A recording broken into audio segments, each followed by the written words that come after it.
When I thought about doing this presentation, a lot of times you don't have to reinvent something. You can actually learn from people who've done this in the past. In this example of this is the leaf car. You see I have it up here on the screen. I did this as an essay for my bachelor's degree. I really learned that the leaf car was pretty unique. It was the first of its kind in 2010. And as part of that, it actually provided something that nobody else in the marketplace did. It really helped create this market. However, what they don't tell you is it was a failure. It absolutely was not selling, and the people that bought it were not happy with what they found. And so the Leaf Nissan company decided to go back and collect data. They went and actually surveyed people. They put all that information together, and then they realized that, well, first of all, this car is ugly, so we need to change that. Then they changed the internal components to be more streamlined with what a driver would want. And then they changed some of the subtle colors inside of the company. And I know you guys all know EV cars today. We all know EV cars today. But Leaf started that industry in 2010. And now they're just a player in that market, but still leading.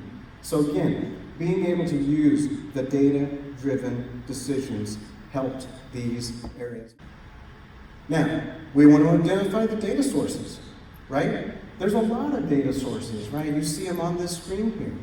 A lot of them that we'll use today. And as part of those data sources, you need to know where data is that you can collect it.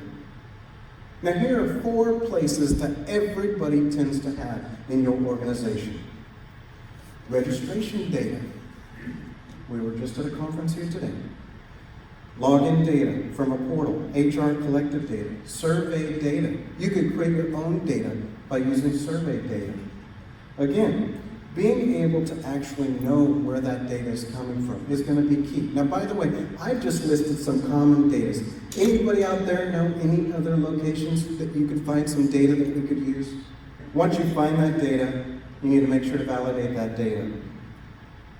One of the jobs that I had was working for a company called ACCIS. My job was to fly to other states, 42 of them, and implement HRIS systems. And I just recall being at the Congressional Budget Office, the city of Florida, Hollywood, Florida, Boston Red Sox, Pittsburgh Pirates. I actually had some pretty good customers. And I would be up in a room with all their data to import it into the HRIS system. What I can tell you is that everybody gets paid more than me. But besides that, I would have a ruler and an Excel spreadsheet, and I'd be going through the data. And I don't know if you guys are accountants or if you've worked with data, but man, data can get old, so you have to use these tools to kind of keep yourself awake. And as we validate the data, we actually look for things like, notice in the column on the right-hand side that it's missing some data. You also notice that some of the data may have characters in it. You're going to have to fix that, right? And there's 10,000 records. I know the CBO, they had 5,000 employees, and I had to go through every record. Typically, when I validate data, I take a snapshot of 10, and I go verify that data from within the systems that I'm working with so that I can ensure that the data is accurate to its needs.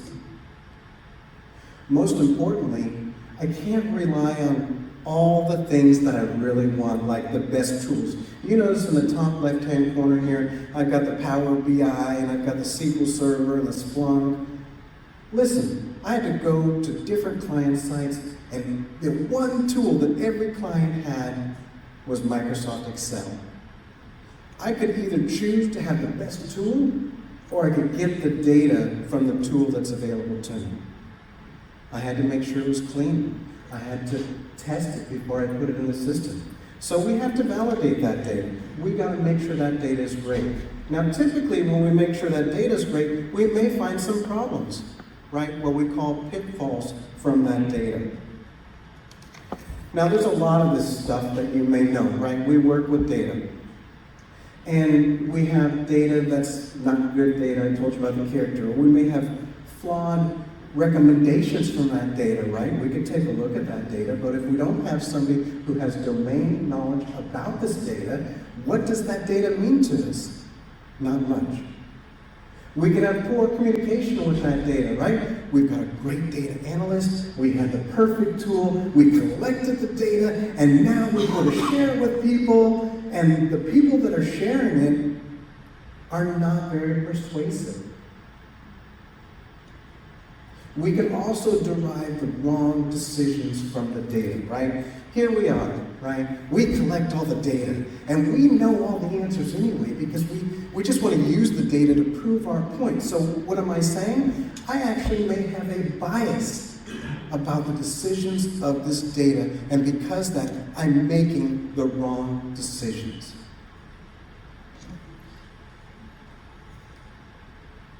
Good morning. Good morning. All right, just want to make sure you guys are out there.